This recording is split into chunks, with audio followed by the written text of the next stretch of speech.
Probably the biggest, which I've already really touched on, is going to work without doing the research. I would say keyword research is important. It's one of the very first things you should ever do. I see a lot of mistakes with just how businesses set up their websites, their architecture. Unfortunately, there's a lot of really talented developers out there that just don't understand how to build a website for SEO.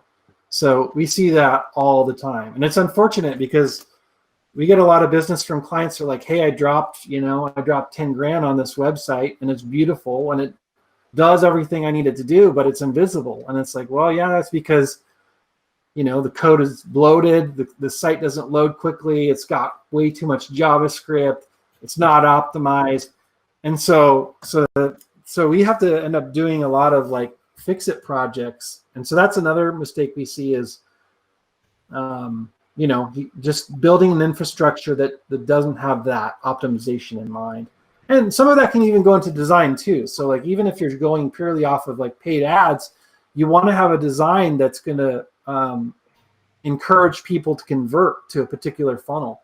So when people get to your site, like you should be helping them, instructing them like what to do next, whether it's like download our ebook or talk to one of our representatives or look at our locations, or you have the ability to set the tone for what your customer does, and sometimes that gets missed in the details when people are designing their websites.